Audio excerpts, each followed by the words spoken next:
শিক্ষার্থীরা তোমরা কেমন আছো? তোমরা অবগত আছো যে নবম দশম শ্রেণীর হিসাব বিজ্ঞানের একটি কোর্স চলমান। আজকে আমরা আছি নবম দশম শ্রেণীর সপ্তম অধ্যায় খতিয়ান। আমরা জানি খতিয়ান দুই প্রকার। খতিয়ান কত প্রকার? দুই প্রকার, জেরসক, টিসক। জেরসক, টিসক। আজকে আমরা হলো একটা খতিয়ান করব নবম দশম শ্রেণীর পাঠ্য বইয়ের 85 পৃষ্ঠার একটা উদাহরণ আছে। আমরা আজকে করব হলো টিছকে খতিয়ান। টিছকে খতিয়ান প্রথমে করব নগদান বই। আমি এই অর্ধেকটা ভাগ করে নিলাম, ভাগ করে এটা দিলাম ডেবিট সাইড, এটা দিলাম ক্রেডিট সাইড। ক্রেডিট সাইডে প্রথমে একটা টাকা, তারপরে জাবেদা পৃষ্ঠা, তারপরে বিবরণ, তারপরে তারিখ। প্রথমে ভাগ করে নিলাম। আছে একটা ক্রেডিট সাইড, একটা ডেবিট সাইড, একটা আছে ক্রেডিট সাইড। একটা আছে কি ডেবিট সাইড, একটা আছে ক্রেডিট সাইড। ক্রেডিট সাইডের মধ্যে আছে প্রথমে টাকা, জাবেদা পৃষ্ঠা, বিবরণ, তারিখ। ঠিক একই, এই পাশে ডেবিট পাশে একই, টাকা, জাবেদা পৃষ্ঠা, বিবরণ, তারিখ। দুইটা সাইড হয়ে গেল আমার। এটা বলে টিছক। তাহলে প্রথমে আছে কি নগদ 1 লক্ষ টাকা দিয়ে ব্যবসা শুরু করছে। জাবেদা কি নগদ হিসাব ডেবিট, মূলধন হিসাব ক্রেডিট। আমরা হিসাব করি কিসের? নগদ। তাহলে আমার নগদ খুঁজতে হইবে যে নগদ কোথায় আছে। নগদ আছে ডেবিট, তার জন্য লিখবো ডেবিট সাইডে। লিখবো কি ডেবিট সাইডে। কিন্তু নগদান বইতে লিখতে হইবে, তোমরা খতিয়ান করতে হইলে বিপরীত চিহ্নগুলো লিখতে হয়। আমরা লিখতে আছে কি কি হিসাব করতেছে? নগদান। তাই এই ভিতরে নগদ কথা আসতে পারবে না। আসতে তো পারবে না, ভুলেও আসতে পারবে না। কি বলছি আমি? নগদান বই যেহেতু করি, আমরা যে হিসাবটা করি ওই হিসাবটা ভিতরে আসবে না। আমরা করি নগদান হিসাব, ডেবিট সাইড অথবা ক্রেডিট সাইডে নগদ কথা লিখতে পারবো না। তার জন্য বিপরীত কথা লিখতে হবে। কি লিখতে হবে? বিপরীত কথা। আমি নগদের বিপরীত যেটা আছে ওইটা লিখবো। তাই আমার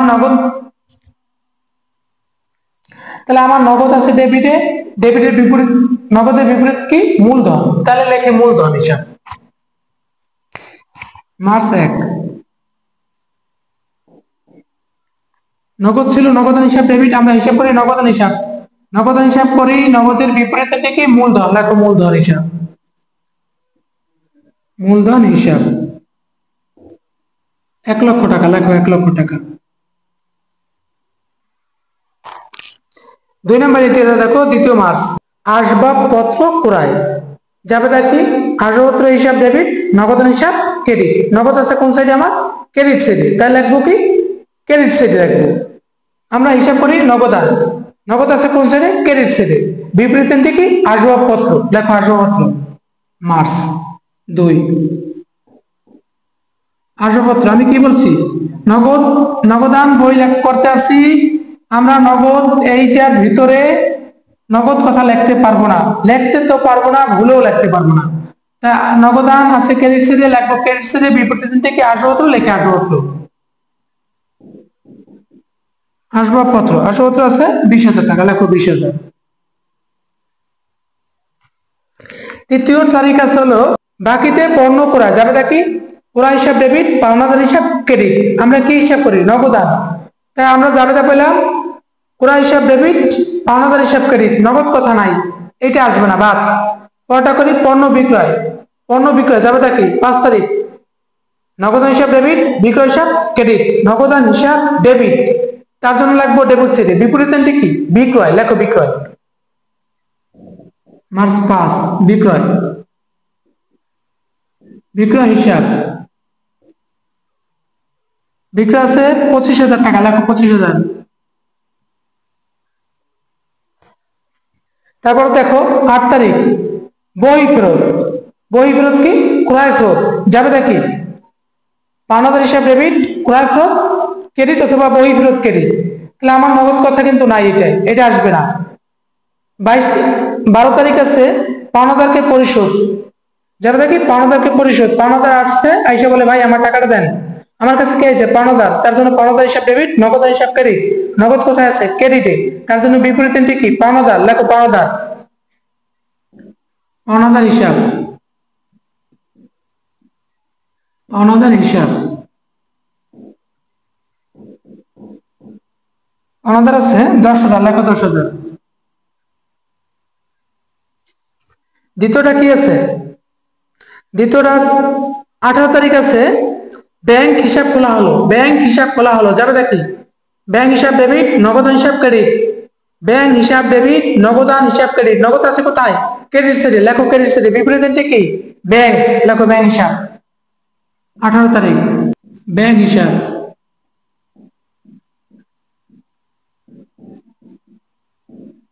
ব্যাংক হিসাব আছে 15,000, লেখো 15,000। 22 তারিখ আছে পণ্য বিক্রয় বাবদ চেক প্রাপ্তি, যাবে দেখি আমি কি পাইছি? চেক পাইছি। চেকের সাথে সম্পর্ক কার? ব্যাংকের, তার জন্য ব্যাংক হিসাব ডেবিট, বিক্রয় হিসাব ক্রেডিট। ব্যাংক হিসাব ডেবিট, বিক্রয় হিসাব ক্রেডিট, নগদ কোনো কথা নাই, আসবে না। 25 তারিখ এর কাছ থেকে চেক মারফত পণ্য ক্রয়, যাবে দেখি পণ্য ক্রয় করছি, ক্রয় হিসাব ডেবিট, আমি শফিকের দায়িত্বে ক্রয় করে চেক দিচ্ছি, চেকের সাথে সম্পর্ক কার? ব্যাংকের, ব্যাংক হিসাব ক্রেডিট, ক্রয় হিসাব ডেবিট, ব্যাংক হিসাব ক্রেডিট। নগদ কথা আছে?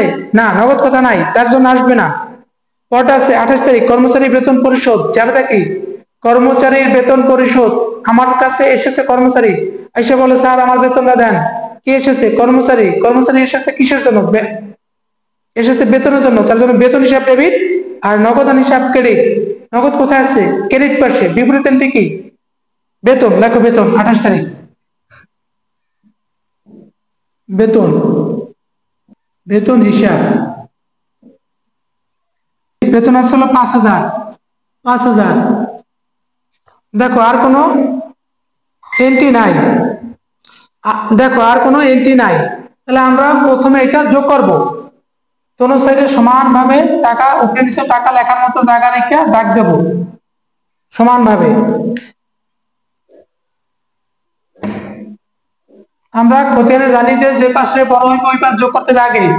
এটা হচ্ছে 1 লক্ষ, এই আছে 1,25,000, 1,25,000 এই জায়গা যোগ করো। দেখো এই জায়গা আছে 20 আর দিল 10, 30 আর দিল 15, 30 আর 15 45, 45 আর দিল আছে 5, 50 হয়। তাই আমার বড় কোন পাশে? এই পাশে, লেখো 1,25,000। দোনো পাশে লেখো 1,25,000। এখন এই পাশে আমার ছিল কত? 50,000। এই পাশে কিন্তু আমার ছিল 50,000, লেখছি কত? 1,25,000। তো অবশ্যই কম আছে, এই পাশে ঘাটতি আছে। কত ঘাটতি আছে? 75,000। 75,000 ওর থেকে আলাদা নেই, ওটার বলে ব্যালেন্স সিডি। লেখো ব্যালেন্স সিডি হয় মাসের শেষ তারিখ, মার্চ মাস 31, তার জন্য লেখালাম 31 ব্যালেন্স সিডি। সিডি কত ঘাটতি আছে? যে ক টাকা ঘাটতি আছে এপ্রিল 75,000 টাকা, এই 75,000 আমার ঘাটতি। এই তারিখ লিখলাম 1,25,000, এই জায়গায় লিখলাম 1,25,000, এই জায়গা আছে যোগ করলে 50, 1,25,000 থেকে 50,000 বাদ দাও, থাকে 75,000। ব্যবধান কত? 75,000। দুইটার ব্যবধান কত? 75,000। যেটা ব্যবধান আছে ওইটা বলে ব্যালেন্স সিডি। অথবা আমি মনে মনে আমি ধরে নিতে পারি যে এইটার কাছে 1,25,000, ওর দায়িত্ব আমি আওলাদ নেব। এই জায়গায় সমান বানাইতে হইলে তাহলে আমার কত আছে? যে কাছে 50, আমার এই জায়গায় 1,25,000 হইতে হইলে লাইন কত? 75,000। 75,000 অর্থাৎ আওলাদের নাম। অথবা আমি এরকম বলতে পারি এইটা যোগ করব, এটাতে যোগ করে দেখলাম 1,25,000 আছে, এই জায়গায় 1,25,000 লিখলাম। এই যে কাছে 50,000, 50,000 1,25,000 হইতে আমার ঘাটতি আছে কত? 75,000। এই 75,000 হলো যেটা ঘাটতি, দুইটার যেটা ঘাটতি ওটা বলে ব্যালেন্স সিটি, ওটা বলে ব্যালেন্স সিডি। তাহলে ব্যালেন্স সিডি আছে 75,000, মানে 75,000 টাকা আমার হাতে আছে, সব খরচ পরিশোধ করার পরে আমার হাতে আছে 75,000, এইটা বলে ব্যালেন্স সিডি। এটা পরের মাসে 1 তারিখ বিডি করে দেবা, এইটা নিচে হইবে, এই সোজা হইবে। মার্চ মাসের পর কি? ব্যালেন্স বিডি, লেখো ব্যালেন্স বিডি। ব্যালেন্স বিডি ঘাটতি ছিল কত? 75,000, দিয়ে দেওয়া 75,000, এই 75,000 টাকা এলো 75,000 টাকা। এই হলো আমার নগদান বই। আমার এই অঙ্কটা কিন্তু অনেকগুলা খতিয়ান করতে বলছে, এক একটা এন্ট্রির জন্য এক একটা খতিয়ান হইবে। যে যদি থাকে 5টা, 5টার জন্য একটা, এই জায়গায় এন্ট্রি আছে কটা? 1 2 3 4 5 6 7টা, 6টা ব্যালেন্স 7টা। এই 6টার জন্য 6টা এন্ট্রিতে নগদ কথা আছে, তার যত কটা নগদ কথা আছে সবগুলোর জন্য নগদান বইতে যাবে। আবার মূলধন আছে একটা, শুধু একটার জন্য একটা ঘর হইবে। তারপর আছে আসবাবপত্র আছে একটা, আসপত্র আছে একটাই, একটার জন্য একটা ঘর হইবে, মানে প্রতিটা এন্ট্রির জন্য আলাদা আলাদা ঘর হইবে। ওই এন্ট্রি থাকতে পারে একটা, থাকতে পারে পাঁচটা, থাকতে পারে দুইটা, এইটা যতটাই থাক এক একটার জন্য এক একটা খতিয়ানের খতিয়ান হইবে। এই খতিয়ানের উদ্বৃত্ত দ্বারা আমরা রেয়ামিল তৈরি করি। তার জন্য কিন্তু খতিয়ানকে হিসাবের পাকা বই বলা হয়। খতিয়ানকে কি বলা হয়? হিসাবের পাকা বই বলা হয়। এই করলাম আমরা নগদান বই। এখন করবো আমরা, দেখো, মূলধন। আমরা করবো মূলধন হিসাব। মূলধন আছে আমার একটা, একটা আছে, ওই একটার জন্য একটা করে আমরা হিসাব করি কি মূলধন। ভিতরে মূলধন কথা লিখতে পারবো না, মূলধন তো লিখবই না, ভুলেও লিখতে পারবো না। তার জন্য মূলধনের বিপরীত এন্ট্রি কি আছে? নগদান। মূলধন আছে কোন সাইডে? ক্রেডিট সাইডে। যেই সাইডে এন্ট্রি আছে ওই সাইডে ঠিক থাকবে। কোন সাইডে? যেই সাইডে এন্ট্রি আছে ওই সাইডে দিবে। মূলধন আছে কোন সাইডে? ক্রেডিট সাইডে, তার জন্য যাইবে ক্রেডিট সাইডে। বিপরীত এন্ট্রি কি? নগদান। লেখো নগদান। মার্চ 1 নগদান হিসাব। মূলধন আসলে 1 লক্ষ টাকা। লেখো 1 লক্ষ টাকা। একটাই আছে। এখন একটা আবার ওরকম উপরে নিচে দাগ দেয় লেখার মতো। তা আমরা জানি কি এক সাইডেই আছে, শুধু ওইটাই বড় আছে, দোনো সাইডে সমানভাবে লিখে দেয়। 1 লক্ষ টাকা লেখ, 1 লক্ষ, এই যে লিখলাম 1 লক্ষ টাকা। তাহলে আমার কিন্তু এই পেশে কোনো টাকা নাই, ঘাটতি আছে। ওই পেশে কি বলে? ব্যালেন্স সিডি হয়। ওই পেশে কি হয়? Balance CD. তাই ব্যালেন্স সিডি হবে কি? March 31 balance CD. ঘাটতি আছে কত? 1 লক্ষ টাকা পুরো দিয়ে দাও। 1 লক্ষ টাকা পুরো, এই ব্যালেন্স সিডি, এই 1 লক্ষ টাকা। পরের মাসের 1 তারিখ আবার এই যে ব্যালেন্স সিডিটা আবার বিডি বানাই দিতে হবে। এই নিচে লেখো April 1 balance BD, balance BD, balance BD আছে 1 লক্ষ টাকা। এলো 1 লক্ষ টাকা। দেখো আবার বলি, আমরা করতেছিলাম কি মূলধন হিসাব। খতিয়ান পৃষ্ঠায়, টিসকের খতিয়ান পৃষ্ঠায় খতিয়ান করতে আছে। আমরা কি করতে আছি? খতিয়ান, টিসকের খতিয়ান। তা আমি কি বলছিলাম? প্রতিটা আলাদা আলাদা এন্ট্রির জন্য আলাদা আলাদা এক একটা খতিয়ান হইবে। নগদের জন্য হইবে একটা, মূলধনের জন্য একটা, তারপরে হচ্ছে ক্রয়ের জন্য একটা, আসপত্রের জন্য একটা, বিক্রয়ের জন্য একটা, বই ফেরতের জন্য একটা, পাওনাদারের জন্য একটা, ব্যাংকের জন্য একটা, আবার বেতনের জন্য একটা। সর্বমোট আমাদের এই জায়গা 8টা খতিয়ান আছে। তা আমরা 2 নম্বর খতিয়ান আছে মূলধন। মূলধন আছে কি? একটা এন্ট্রি, তার জন্য একটাই, একটা এন্ট্রির জন্য একটা আলাদা খতিয়ান করতে হইবে। তা আমরা লিখলাম নগদান হিসাব ডেবিট, মূলধন হিসাব ক্রেডিট। মূলধন আছে কোথায়? ক্রেডিট সাইডে, তার জন্য লিখছি ক্রেডিট সাইডে।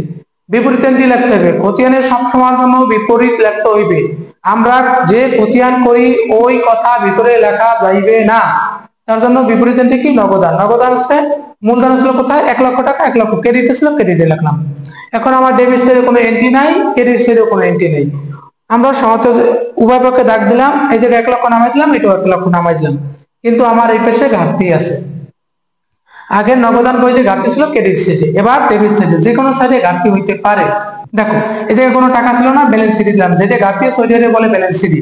ব্যালেন্স সিডি 1 লক্ষ টাকা, এটা আবার পরের মাসে 1 তারিখ ব্যালেন্স বিডি করে দেবো, আর আবার দিয়ে দেবো এই ব্যালেন্স বিডি।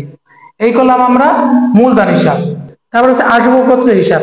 আমার আসবাবপত্র আসলে একটাই, শুধু আসবাবপত্র ক্রয়, আর কোনো অবচয় অথবা নতুন করে আসবাবপত্র ক্রয় করে না। একটা, আমি কি বলছি? একটা থাকলে একটা। আমরা 3 নম্বরে আছে আসবাবপত্র হিসাব। আসবাবপত্র হিসাব কৃষকের মাধ্যমে খতিয়ান করতে হবে।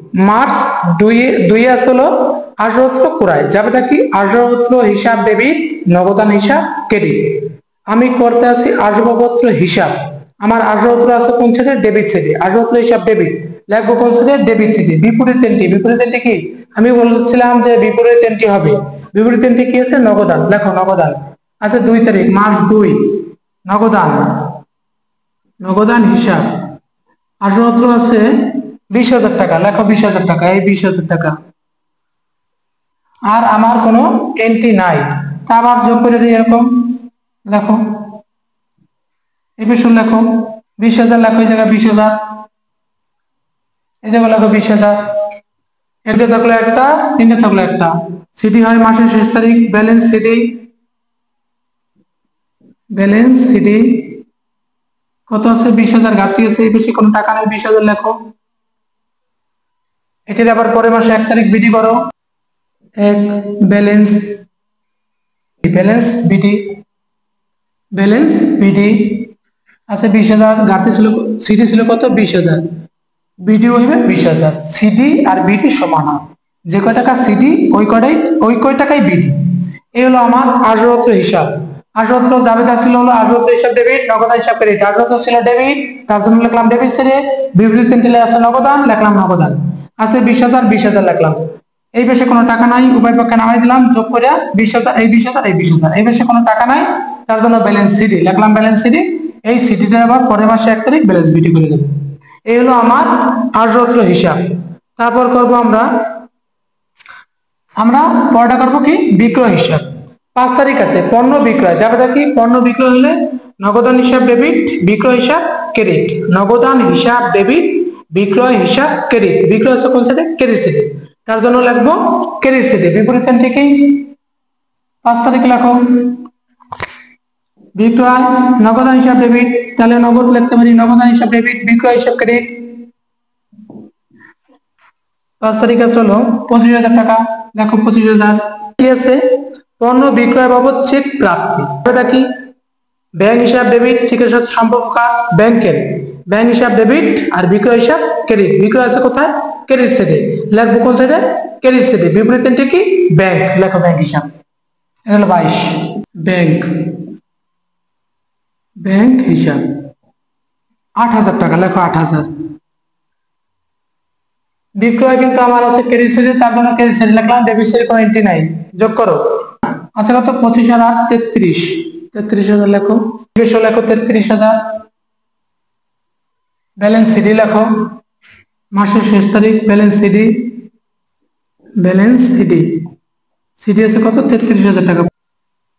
পরের মাসে 1 তারিখ বিডি করো, এপ্রিল, ব্যালেন্স বিডি কত ছিল? 33,000, 33,000 লেখো। বিক্রয় হিসাব প্রথমটা ছিল 5 তারিখ পণ্য বিক্রয়, নগদান হিসাব ডেবিট, বিক্রয় হিসাব ক্রেডিট। বিক্রয় আছে কোন সাইডে? ক্রেডিট সাইডে, লিখবো কোন সাইডে? ক্রেডিট সাইডে। বিপরীতে কি নগদান, লিখলাম নগদান। তারপরটা আছে 22 তারিখ আছে চেকের মাধ্যমে পণ্য বিক্রয়, যাবেটা কি ব্যাংক হিসাব ডেবিট, বিক্রয় হিসাব ক্রেডিট। বিক্রয় হিসাব কোথায় আছে? ক্রেডিট সাইডে, লিখলাম ক্রেডিট সাইডে। বিপরীতে কি ব্যাংক হিসাব, ব্যাংক। বিপরীতে যোগ করলাম, হলো 33,000। এই পাশে কোনো টাকা, এই পাশে লিখলাম 33,000। উপরে কোনো টাকা নাই, তার জন্য ব্যালেন্স সিডি করে দিলাম। ব্যালেন্স সিডি কত? 33,000, পুরোটা 33,000। আবার এই পরের মাসে 1 তারিখ ব্যালেন্স বিটি করে দেবো। ব্যালেন্স বিটি করে দিলাম, পাইলাম কত? 33,000। এটা আজকে আমরা করলাম, এই ক্লাসে আমরা করলাম 4টা খতিয়ান। আগামী ক্লাসে আমরা বাকি 4টা খতিয়ান করব, কারণ তোমাদের যদি এক ক্লাসে সবগুলো খতিয়ান দেই 8টা খতিয়ান, ক্লাসটা অনেক বড় হয়ে যাবে।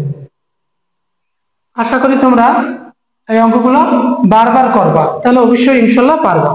এক ক্লাসে সব অঙ্কের সমাধান হয়ে যাবে। আজকে এই পর্যন্ত, সবাই ভালো থাকবা।